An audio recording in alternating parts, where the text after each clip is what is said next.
1심에서 뭐 3년인가 받고 2심에서 4년인가 네. 받았잖아요. 네. 그러면 그냥 대법원 그 주심 재판부는 예. 4년을 선고하면 됩니다. 예. 그런데 이것을 전원합의체로 넘겼어요. 맞아요. 그리고는 8월 6일이 이제 전체 재판, 3심 재판이 끝날 때까지 1년 6개월까지 구속할 수 있다는 걸 근거로 8월 6일 날 석방하는 것이거든요. 예. 구속 기간 만료로. 네, 그러니까 석방되는 이것도 거죠. 저는 누군가의 기획이라고 생각합니다. 라는 그런 의혹이 드는 합리적 합리적 의심. 의심을 하고 있습니다. 아니, 저희가 그렇다면 그 양- 소송당하지 않으려고 상당히 애를 쓰면서. 아니 저는 무섭습니다. 소송이. 예, 그렇습니다. 예. 아니 그러면 지금이 네. 김명수 대법원장 체제잖아요.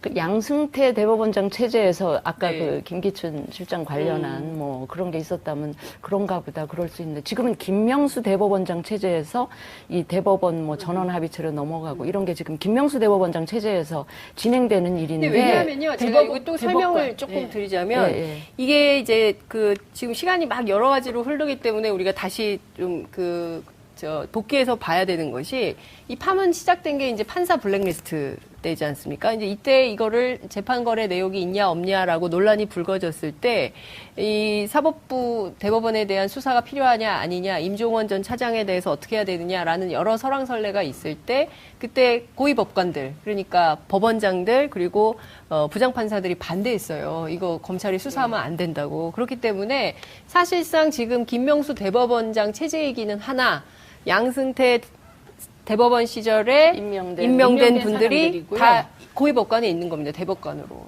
예, 그러니까 이게 김명수 대법원 체제라고 말하면 안 돼요. 어허. 그래서 아까 제가 말씀드릴 때 김명수 대법원장과 양승태 대법원장 체제가 공존하는 시스템이다. 그게 왜 그러냐면 지금 임명된 분들이 최근에 임명된 분들을 빼고는 정권 교체 이후에 그 전에는 어쨌든 박근혜 대통령 임명인 것이거든요. 네. 그때 이제 대법원 구성하는 방식이 대법원장이 임명해서 대통령이 임명하는 거, 그다음에 대통령이 지명해서 임명하는 사람, 네. 예, 그리고 국회에서 여야가 합의해서 임명하는 사람 이렇게 있잖아요. 나누어져 있잖아요. 네. 그러니까 절대적인 대법관 프로테이지가 사실은 박근혜 대통령 성향 사람인 그럼 것이죠. 이번에 대법관 세 분 이제 새로 네. 들어오시잖아요. 네, 들어오시죠. 그런데 그 전원 합의체로 김기춘 실장 관련한 건이 이제 넘어가는 거죠. 그 결과를 보면 우리가 어느 정도 짐작을 할 근데 수가 이미 있지 결정이 않을까 됐으니까 8월 6일 날 석방은 되는 네, 거죠. 석방은 아, 이미 그거는 결정은 석방이 됐으니까. 되는데 대법원 선고가 확정이 되면 네. 다시 그렇죠. 형을 살게 예, 되면 다시 맞습니다. 또 그리고 예. 양승태 대법원장은 대표적인 김기춘 전 실장 인맥이다. 그렇게 알려져 있어요. 알려져 있습니다. 박용수 특검이 국정농단 사건 이제 1년 6개월 수사 시작한 지 그렇게 오래됐는데 지금 계속 구속기간 만료로 주요 피의자들이 다 풀려나고 있기 때문에 관련해서 신속한 재판을 해달라고 요구를 했습니다. 관련해서 새로 구성된 대법원이 어떻게 할지 좀 지켜보도록 하겠습니다. 그나저나 지금 그 국회에서 특별법 논의가 진행되고 있는데 앞서 저희가 박주민 의원 전화 연결해서 잠깐 여쭤봤는데 이 특별법을 만들어서 특별재판부를 설치해서 해결하지 않고서야 이게 해결이 되겠냐라는 국민적 그 판단이 있는데 지금 여전히 자유한국당 의원들이 반대하는 모양이에요. 국회 법사위원회에서. 우선 그럼 어떻게 해야 될까요? 이 사법농단의 대전제 네. 그리고 가장 중요한 재판 거래를 인정하냐 안 하냐에 따라 그렇죠. 특별법에 대한 태도가 달라질 것 같아요. 그런데 이렇게 자료가 공개된 상황에서 누구도 재판 거래를 이제 부인할 수 없을 것 같거든요. 그래서 저는 그 20대 국회의원 성향 분석의 구체적인 내용이 공개되면 네. 더 이상 20대 국회에서 야당도 반대할 수 없지 않을까. 예, 공개하겠습니까, 싶습니다. 그런데? 사생활 침해 요소가 있다면 공개 안 한다고 그러는데. 그러니까 제가 아까 말씀드렸듯이 어떻게 대법원에서 만든 문건이 사생활 침해 내용을 담을 수가 있냐. 예. 우리가 흔히 사생활 침해를 얘기하면 이제 기무사가 주로 조사했다는 게 원래는 사실은 군대 내에 간첩이 있거나 스파이가 있거나 뭐 쿠데타 뭐 조짐이 있으면 이런 거 그 정보 캐는 데가 그렇죠. 기무사잖아요. 그런데 주로 어딘가에 제출할 인사 자료를 만든 것 같고 예. 그 인사 자료의 내용 중에 음주를 얼마나 하는지 예. 성향이 어떤지 심지어 그 사생활 중에 남녀관계에 문제가 없는지 이런 거 했다는 거 아닙니까? 그러니까 사생활이라고 얘기할 수 있는 범위라는 게 뻔하다는 거예요. 재산관계, 네. 여성 문제, 뭐 등등. 네. 예, 이런 게, 그렇죠. 예, 네. 그게 대법원에서 뭐 그런 거 조사했을 리가 없기 때문에 개인정보에 저촉되는 내용이 있다는 부분이 사실은 저는 그 자료를 보기 전에는 믿기가 좀 어렵습니다. 그러니까 국회의원들이 스스로 나서서 공개해라 이렇게 할 필요도 있는 거 아닌가 싶은데 진수 의원님 어떻게 생각하세요? 오해받지 않으려면 네. 사실은 그렇게 해야 되고요. 네. 저기 사법농단 특별법 추진에 만약에 한국당 의원들이 반대한다면 네.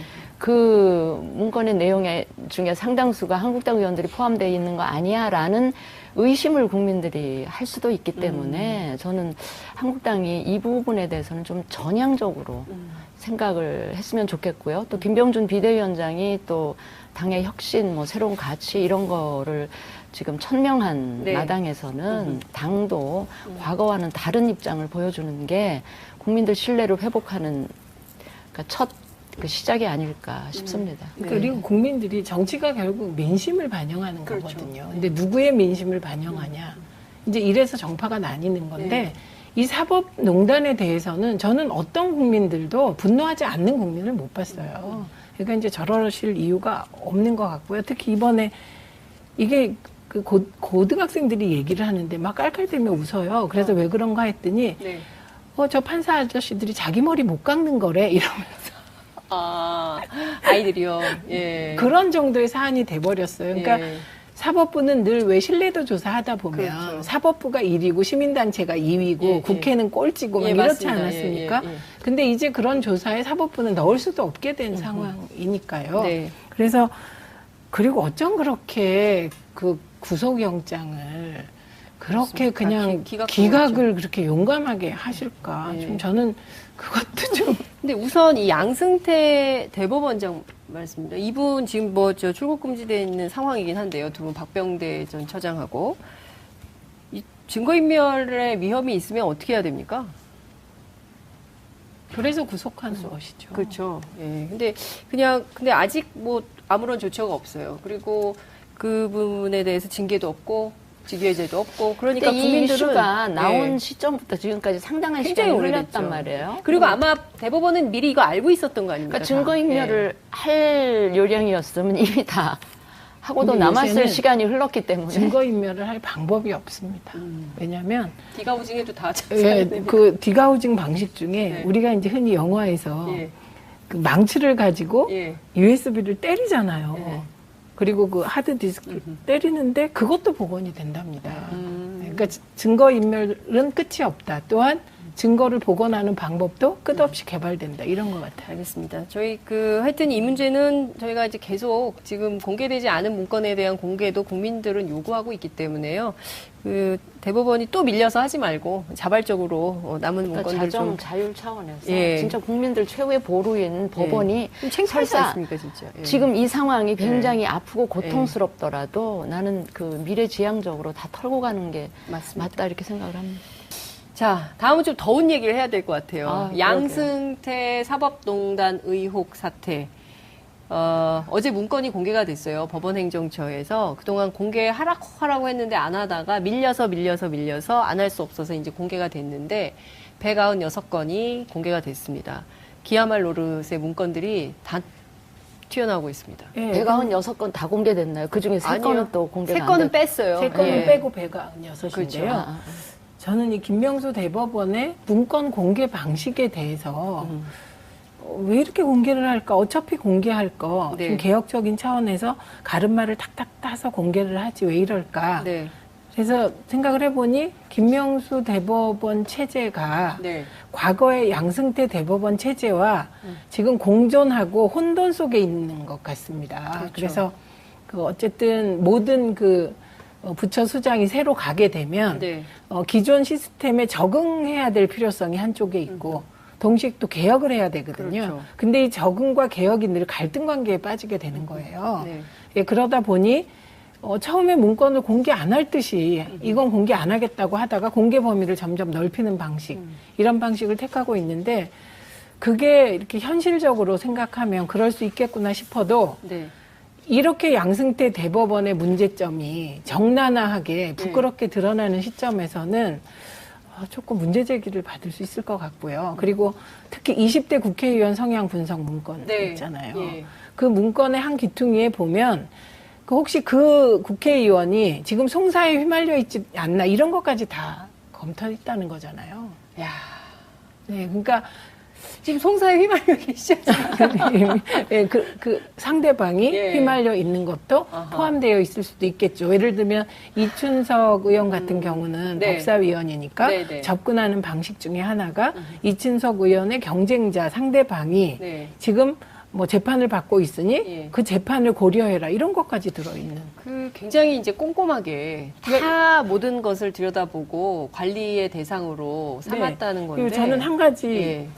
그랬던 게 상고법원이 뭐길래 이렇게까지 했나 싶기도 한데 예. 2015년 8월 6일 날 양승태 대법원장하고 박근혜 전 대통령의 면담이 있기 전에 그렇죠. 만든 문건에 보면요.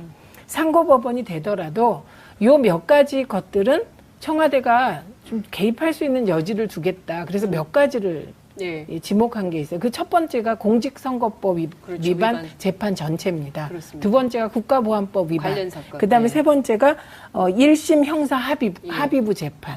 네, 그러니까 이 1심 형사 합의부 재판에 해당되는 중요 사건들 있잖아요. 예. 그런 거. 이것들은 청와대가 직접 개입할 수 있게 하겠다라는 것이 들어가 있으니까 이거는 그냥 그 그러니까- 사법부 독립이라는 근데- 개념이 아예 없는 게 근데 아닐까 저는 싶어요. 이게 구체적인 걸 들어가기 전이라도 예. 저는 제가 이게 정파를 떠나서 국민의 입장에서 굉장히 참담하고 우리나라의 그래도 최후의 보루라고 할 수 있는 이 법원까지도 이랬다는 것인가 싶어서 굉장히 참담함을 금치 못하겠는데 우리가 통상 이제 3부가 있잖아. 입법부, 네. 행정부, 사법부. 그러면 그렇습니다. 입법부나 행정부에 대해서는 우리 국민들이 그냥 그 비판도 많이 하고 욕도 많이 하잖아요. 네. 예, 뭐 잘못되는 거예요. 근데 사법부만큼은 법원만큼은 그래도 우리 국민들 사이에 그 최소한의 어떤 경외심, 그렇습니다. 존경 예. 이런 거를 갖고 있었는데 그마저도 이제 무너져 내리는 것인가 싶어서 저 국민의 한 사람으로 굉장히 그 참담했고요. 네. 저는 아까 우리 최 의원님 말씀하셨지만 이 사안을 처리하는 과정에서 물론 제 1차적인 책임은 양승태 그 대법원 체제의 네. 문제지만 이 사안을 그러니까 김명수 대법원장이 들었으면서 특별수사단을 구성을 그렇죠. 해서 2번에 걸쳐서 더 조사를 했단 말이에요. 네. 그런데도 이제 그걸 다 알았을 거 아닙니까? 예. 알았는데 왜 국민이 납득하기, 이해하기 힘든 방식으로 이렇게 문건을 떠밀려서 네. 공개할 수밖에 없었는가 하는 현실적인 제약을 이해는 하지만 저는 여전히 김명수 대법원 체제도 네. 제 식구 감싸기에서 과히 다르지 않았구나 하는 국민들의 비판을 저는 받아야 마땅하고요. 또 네. 책임도 결코 가볍지 않다 이렇게 생각을 근데 하고 거기서 저는 벗어날 수 있는 방법이 있습니다. 어떤 겁니까? 20대 국회의원 성향 분석 문건을 네. 전격적으로 공개하는 거. 공개하는 겁니다. 네. 근데 저는 그 문건 중에 예. 국민들은 이기적인 존재고 예. 이 법원 네. 그 이제 판사들은 예. 굉장히 이성적인 존재. 예. 이걸 보면서 내가 너무 기가 막힌 게 이기적이신 분들이. 지금 이기적인 게 이기적인 아니라 사람. 연약한 야. 존재예요. 아니 그 동기가 됐던 야. 상고법원 네. 설치 문제 때문에 여기까지 온 거 아닙니까? 그렇습니다. 그러면 그거야말로 정말 법원이 조직 이기주의 차원에서 상고법원을 도입하려고 했고 그랬다는 거 아니에요? 그렇죠. 그러니까 누가 누구더러 이기적인 존재라고 그렇습니다. 규정을 하는지 예. 그랬고 설사 예. 상고법원 설치가 아주 동기가 네. 순수했다 하더라도 그걸 푸는 방식이 저는 대단히 잘못됐다. 그렇습니다. 정말 그게 필요했다면 시간이 좀 걸리더라도 합법적이고 그 이성적인 방법으로 국민들을 설득하고 국회의원들을 설득하는 그 과정을 거쳤어야지 이거는 무슨 정보기관 뺨칠 정도로 국회의원들 뒷조사해서 그러니까요. 약한 고리 예. 하고 뭐 이용했다는 거 아니에요? 근데 궁금한 게 또 제가 너무 흥분했네요. 아니요. 예. 아니 사실 우리 좀 더 흥분해야 되는데 더 흥분하셨대요. 예, 왜냐하면 우리- 국민들이 이미 많이 흥분해 계시고요. 네, 아주 더 예. 흥분해야 되는데 예. 그 연약 이성을 찾으시려고 굉장히 그게, 노력하시는 것 그게 같아요. 우리가 이기적이라서 그런 게 아니라 연약한 존재여서 지금 이러고 예. 있는 것이 정말 이상한 것은 이 문건들을 공개하지 못하는 이유들을 계속 댈 때 네. 꼭 이번 20대 국회의원 문건뿐만 아니라 네. 개인 사생활 침해 얘기를 했거든요. 네. 그런데 궁금한 건 그 사생활을 침해할 만한 정보를 네. 어떻게 대법원이 갖고 있었을까요? 그렇습니다. 예. 이게 굉장히 궁금해요. 예. 그리고 그렇다면 이게 대법원이 자체적으로 혹시 우리 대법원도 사법경찰이 있어서 네. 할 제도가 있나요? 없죠. 네, 수사 없잖아요. 권한은 네, 검찰에 수사권관이 있어요. 없는데 예. 그러면 그 개인 정보는 어떻게 알게 됐을까? 근데 이제 합리적인 의심을 해볼 수 있는 대목이 청와대 쪽이랑 상고법원 설치 목적을 달성하기 위해서 청와대 쪽이랑 그 재판 주고받았다. 관련한 네. 거래를 했다고 하면 예. 청와대에 굉장히 그 정보를 많이 제공하고 이랬던 국가정보기관이 그 물밑에서 도와줬을 개연성도 굉장히 크지 않나 이런 의심을 네, 굉장히 그러면 합리적으로 해볼 그러면 수가 있는 연대해서 거죠. 그럼 청와대와 과연- 국정원과 대법원이 연대해서 이런 건가요? 그러니까 연대라는 말은 이럴 때 쓰는 것 같지는 않고요. 그건 아닌 것 같고 네. 지금 국가정보원을 찍으셨지만 우리가 흔히 정보를 접할 수 있는 데는 국가정보원뿐만이 아니잖아요. 그렇죠. 최근에 나오고 있는 뭐 기무사도 기무사, 있습니다. 경찰도 그다음에 있고, 경찰도 예, 있습니다. 예. 그리고 검찰은 어땠는지 모르겠어요. 예. 이 상고법원과 관련하여서 예. 검경이 어떤 관계였는지는 아직 드러난 게 없어서 그런데 요 세 군대 내 정보 조직, 네. 그다음에 경찰 정보 조직, 국가정보원 그렇다면 이 세 조직이 연계되어서 하나로 정보가 통합되는 곳이 어디일까? 예. 그래서 말씀하셨듯이 저는 청와대가 이게 대법원이 저런 식의 정보기관처럼 네. 내사 비슷한 거 하지 않고 모르는 그렇죠. 정보들을 가지고 있었던 건 예. 뭔가 청와대와 커넥션도 있었을 것이다.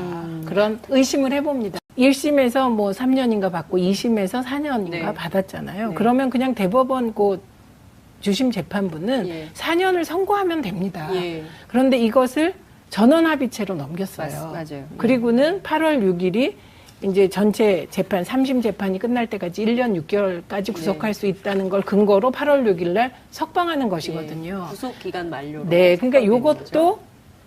저는 누군가의 기획이라고 생각합니다. 라는 그런 의혹이 그런 드는 합리적 합리적 의심. 의심을 하고 있습니다. 아니, 저희가 그렇다면 그 양- 소송당하지 않으려고 상당히 애를 쓰면서. 아니 저는 무섭습니다. 소송이. 예, 그렇습니다. 예. 아니 그러면 지금이 네. 김명수 대법원장 체제잖아요.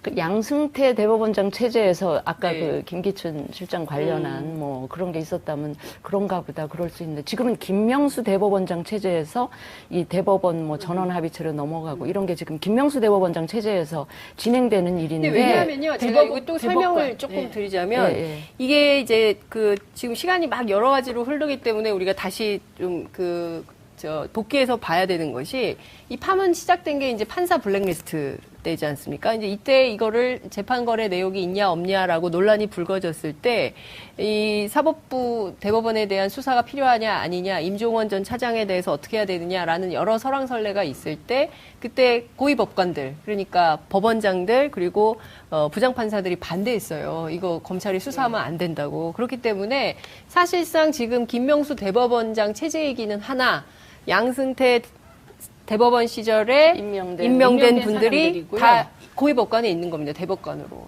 예, 그러니까 이게 김명수 대법원 체제라고 말하면 안 돼요. 어허. 그래서 아까 제가 말씀드릴 때 김명수 대법원장과 양승태 대법원장 체제가 공존하는 시스템이다. 그게 왜 그러냐면 지금 임명된 분들이 최근에 임명된 분들을 빼고는 정권 교체 이후에 그 전에는 어쨌든 박근혜 대통령 임명인 것이거든요. 네. 그때 이제 대법원 구성하는 방식이 대법원장이 임명해서 대통령이 임명하는 거, 그다음에 대통령이 지명해서 임명하는 사람, 네. 예, 그리고 국회에서 여야가 합의해서 임명하는 사람 이렇게 있잖아요. 나누어져 있잖아요. 네. 그러니까 절대적인 대법관 프로테이지가 사실은 박근혜 대통령 성향 사람인 그럼 것이죠. 이번에 대법관 세 분 이제 새로 네. 들어오시잖아요. 네, 들어오시죠. 그런데 그 전원 합의체로 김기춘 실장 관련한 건이 이제 넘어가는 거죠. 그 결과를 보면 우리가 2015년 8월 6일 날 양승태 대법원장하고 박근혜 전 대통령의 면담이 있기 전에 그렇죠. 만든 문건에 보면요. 상고법원이 되더라도 요 몇 가지 것들은 청와대가 좀 개입할 수 있는 여지를 두겠다. 그래서 몇 가지를 네. 지목한 게 있어요. 그 첫 번째가 공직선거법 그렇죠, 위반 위반. 재판 전체입니다. 그렇습니다. 두 번째가 국가보안법 위반. 관련 사건. 그다음에 네. 세 번째가 1심 형사 예. 합의부 재판. 재판. 네, 그러니까 이 1심 형사 합의부 재판에 해당되는 중요 사건들 있잖아요. 예. 그런 거. 이것들은 청와대가 직접 개입할 수 있게 하겠다라는 것이 들어가 있으니까 이거는 그냥 그 그러니까- 사법부 독립이라는 개념이 아예 없는 게 근데 아닐까 저는 싶어요. 이게 구체적인 걸 들어가기 전이라도 예. 저는 제가 이게 정파를 떠나서 국민의 입장에서 굉장히 참담하고 우리나라의 그래도 최후의 보루라고 할 수 있는 이 법원까지도 이랬다는 것인가 싶어서 굉장히 참담함을 금치 못하겠는데 우리가 통상 이제 3부가 있잖아. 입법부, 네. 행정부, 사법부. 그러면 그렇습니다. 입법부나 행정부에 대해서는 우리 국민들이 그냥 그 비판도 많이 하고 욕도 많이 하잖아요. 예, 뭐 잘못되는 거예요. 근데 사법부만큼은 법원만큼은 그래도 우리 국민들 사이에 그 최소한의 어떤 경외심, 그렇습니다. 존경 예. 이런 거를 갖고 있었는데 그마저도 이제 무너져 내리는 것인가 싶어서 제가 국민의 한 사람으로 굉장히 그 참담했고요. 네. 저는 아까 우리 최 의원님 말씀하셨지만 이 사안을 처리하는 과정에서 물론 제 1차적인 책임은 양승태 그 대법원 체제의 네. 문제지만 이 사안을 그러니까 김명수 대법원장이 들었으면서 특별수사단을 구성을 그렇죠. 해서 2번에 걸쳐서 더 조사를 했단 말이에요. 네. 그런데도 이제 그걸 다 알았을 거 아닙니까? 예. 알았는데 왜 국민이 납득하기, 이해하기 힘든 방식으로 이렇게 문건을 떠밀려서 네. 공개할 수밖에 없었는가 하는 현실적인 제약을 이해는 하지만 저는 여전히 김명수 대법원 체제도 네. 제 식구 감싸기에서 과히 다르지 않았구나 하는 국민들의 비판을 저는 받아야 마땅하고요. 또 네. 책임도 결코 가볍지 않다 이렇게 생각을 이게 하고 거기서 저는 벗어날 수 있는 방법이 있습니다. 어떤 겁니까? 20대 국회의원 성향 분석 문건을 네. 전격적으로 공개하는 거. 공개하는 겁니다. 네. 근데 저는 그 문건 중에 예. 국민들은 이기적인 존재고 예. 이 법원 네. 그 이제 판사들은 예. 굉장히 이성적인 존재. 예. 이걸 보면서 내가 너무 기가 막힌 게 이기적이신 분들이 또 국민들은 요구하고 있기 때문에요. 그 대법원이 또 밀려서 하지 말고 자발적으로 남은 그러니까 문건들 자정 좀 자율 차원에서 예. 진짜 국민들 최후의 보루인 법원이 좀 창피하지 설사 않습니까, 진짜? 예. 지금 이 상황이 굉장히 아프고 고통스럽더라도 나는 그 미래지향적으로 다 털고 가는 게 맞습니다. 맞다 이렇게 생각을 합니다. 자, 다음은 좀 더운 얘기를 해야 될 것 같아요. 아, 양승태 사법농단 의혹 사태. 어제 문건이 공개가 됐어요. 법원행정처에서 그동안 공개하라고 했는데 안 하다가 밀려서 안 할 수 없어서 이제 공개가 됐는데 196건이 공개가 됐습니다. 기야말 노릇의 문건들이 다 튀어나오고 있습니다. 예, 196건 다 공개됐나요? 그중에 3건은 또 공개가 세 안 건은 됐... 뺐어요. 세 건은 예. 빼고 배가 6인데요. 그렇죠. 저는 이 김명수 대법원의 문건 공개 방식에 대해서 왜 이렇게 공개를 할까? 어차피 공개할 거. 네. 좀 개혁적인 차원에서 가름말을 탁탁 따서 공개를 하지 왜 이럴까? 네.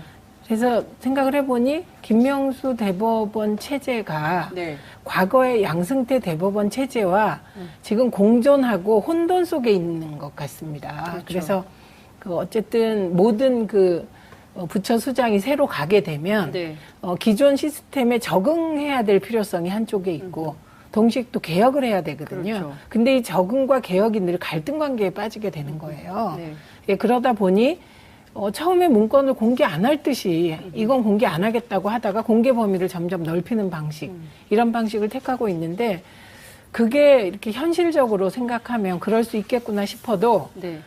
이렇게 양승태 대법원의 문제점이 적나라하게 부끄럽게 드러나는 시점에서는 조금 문제 제기를 받을 수 있을 것 같고요. 그리고 특히 20대 국회의원 성향 분석 문건 네. 있잖아요. 예. 그 문건의 한 귀퉁이에 보면 혹시 그 국회의원이 지금 송사에 휘말려 있지 않나 이런 것까지 다 검토했다는 거잖아요. 야, 네, 그러니까 지금 송사에 휘말려 계시죠? 예, 그 상대방이 예. 휘말려 있는 것도 아하. 포함되어 있을 수도 있겠죠. 예를 들면 이춘석 의원 같은 경우는 네. 법사위원이니까 네, 네. 접근하는 방식 중에 하나가 이춘석 의원의 경쟁자 상대방이 네. 지금 뭐 재판을 받고 있으니 예. 그 재판을 고려해라 이런 것까지 들어있는. 그 굉장히 이제 꼼꼼하게 다 모든 것을 들여다보고 관리의 대상으로 삼았다는 건데. 그리고 저는 한 가지 예. 그랬던 게 상고법원이 뭐길래 이렇게까지 했나 싶기도 한데 예. 이지 않으려면 네. 사실은 그렇게 해야 되고요. 네. 저기 사법농단 특별법 추진에 만약에 한국당 의원들이 반대한다면 네. 그 문건의 내용 중에 상당수가 한국당 의원들이 포함되어 있는 거 아니야라는 의심을 국민들이 할 수도 있기 때문에 저는 한국당이 이 부분에 대해서는 좀 전향적으로 생각을 했으면 좋겠고요. 또 김병준 비대위원장이 또 당의 혁신, 뭐 새로운 가치 이런 거를 지금 천명한 네. 마당에서는 당도 과거와는 다른 입장을 보여주는 게 국민들 신뢰를 회복하는 그러니까 첫 그 시작이 아닐까 싶습니다. 네. 그리고 국민들이 정치가 결국 민심을 반영하는 그렇죠. 거거든요. 근데 누구의 민심을 반영하냐. 이제 이래서 정파가 나뉘는 건데 네. 이 사법농단에 대해서는 저는 어떤 국민들도 분노하지 않는 국민을 못 봤어요. 그러니까 이제 저러실 이유가 없는 것 같고요. 특히 이번에 이게 그 고등학생들이 얘기를 하는데 막 깔깔대며 웃어요. 그래서 왜 그런가 했더니 네. 저 판사 아저씨들이 자기 머리 못 깎는 거래 이러면서 아, 아이들이요. 예. 그런 정도의 사안이 돼버렸어요. 그러니까 예. 사법부는 늘 왜 신뢰도 조사하다 보면 그렇죠. 사법부가 1위고 시민단체가 2위고 예, 국회는 꼴찌고 막 예, 이렇지 맞습니다. 않았습니까? 예, 예. 근데 이제 그런 조사에 사법부는 넣을 수도 없게 된 상황이니까요. 네. 그래서 그리고 어쩜 그렇게 그 구속영장을 그렇게 맞습니다. 그냥 기각을 그렇게 용감하게 하실까? 예. 좀 저는 그것도 좀 근데 우선 이 양승태 대법원장 말씀입니다. 이분 지금 뭐 저 출국 금지되어 있는 상황이긴 한데요. 두 분 박병대 전 처장하고 이 증거인멸의 위험이 있으면 어떻게 해야 됩니까? 그래서 구속하는 것이죠. 그렇죠. 예. 근데 아직 뭐 아무런 조처가 없어요. 그리고 그 부분에 대해서 징계도 없고 직위해제도 없고 그러니까 그러니까 이 국민들은 이슈가 나온 예. 시점부터 지금까지 상당한 굉장히 시간이 오래됐죠. 흘렀단 말이에요. 그리고 아마 대법원은 미리 이거 알고 있었던 거 아닙니까? 그러니까 증거인멸을 할 요령이었으면 이미 다 하고도 근데 남았을 요새는 시간이 흘렀기 때문에 증거인멸을 할 방법이 없습니다. 왜냐하면 디가우징에도 다 그 디가우징 방식 중에 네. 우리가 이제 흔히 영화에서 예. 그 망치를 가지고 예. USB를 때리잖아요. 예. 그리고 그 하드디스크 때리는데 그것도 복원이 된답니다. 음. 그러니까 증거인멸은 끝이 없다. 또한 증거를 복원하는 방법도 끝없이 개발된다. 이런 것 같아요. 알겠습니다. 저희 하여튼 이 문제는 저희가 이제 계속 지금 공개되지 않은 문건에 대한 공개. 어느 정도 짐작을 할 근데 수가 이미 있지 결정이 않을까 됐으니까 8월 6일 날 석방은 되는 네, 거죠. 석방은 아, 이미 그거는 결정은 석방이 됐으니까. 되는데 대법원 선고가 확정이 되면 네. 다시 그렇죠. 형을 살게 예, 되면 다시 맞습니다. 또 그리고 예. 양승태 대법원장은 대표적인 김기춘 전 실장 인맥이다. 그렇게 알려져 있습니다. 알려져 있죠. 있습니다. 박용수 특검이 국정농단 사건 이제 1년 6개월 수사 시작한 지 그렇게 오래됐는데 지금 계속 구속기간 만료로 주요 피의자들이 다 풀려나고 있기 때문에 관련해서 신속한 재판을 해달라고 요구를 했습니다. 관련해서 새로 구성된 대법원이 어떻게 할지 좀 지켜보도록 하겠습니다. 그나저나 지금 그 국회에서 특별법 논의가 진행되고 있는데 앞서 저희가 박주민 의원 전화 연결해서 잠깐 여쭤봤는데 이 특별법을 만들어서 특별재판부를 설치해서 해결하지 않고서야 이게 해결이 되겠냐라는 국민적 그 판단이 있는데 지금 여전히 자유한국당 의원들이 반대하는 모양이에요. 국회 법사위원회에서. 우선 그럼 어떻게 해야 될까요? 이 사법농단의 대전제 네. 그리고 가장 중요한 재판 거래를 인정하냐 안 하냐에 따라 그렇죠. 특별법에 대한 태도가 달라질 것 같아요. 그런데 이렇게 자료가 공개된 상황에서 누구도 재판 거래를 이제 부인할 수 없을 것 같거든요. 그래서 저는 그 20대 국회의원 성향 분석의 구체적인 내용이 공개되면 네. 더 이상 20대 국회에서 야당도 반대할 수 없지 않을까. 공개하겠습니까, 싶습니다. 그런데? 사생활 침해 요소가 있다면 공개 안 한다고 그러는데. 그러니까 제가 아까 말씀드렸듯이 어떻게 대법원에서 만든 문건이 사생활 침해 내용을 담을 수가 있냐. 예. 우리가 흔히 사생활 침해를 얘기하면 예. 이제 기무사가 주로 조사했다는 게 원래는 사실은 군대 내에 간첩이 있거나 스파이가 있거나 뭐 쿠데타 뭐 조짐이 있으면 이런 거 그 정보 캐는 데가 그렇죠. 기무사잖아요. 그런데 주로 어딘가에 제출할 인사 자료를 만든 것 같고 예. 그 인사 자료의 내용 중에 음주를 얼마나 하는지, 예. 성향이 어떤지, 심지어 그 사생활 중에 남녀관계에 문제가 없는지 이런 거 했다는 거 아닙니까? 그러니까 사생활이라고 얘기할 수 있는 범위라는 게 뻔하다는 거예요. 재산관계, 네. 여성 문제, 뭐 등등. 네. 예, 이런 게, 이런 예, 거, 예. 그게 대법원에서 뭐 그런 거 조사했을 리가 없기 때문에 개인정보에 저촉되는 내용이 있다는 부분이 사실은 저는 그 자료를 보기 전에는 믿기가 좀 어렵습니다. 그러니까 국회의원들이 스스로 나서서 공개해라 이렇게 할 필요도 있는 거 아닌가 싶은데 진수 의원님 어떻게 오해 생각하세요?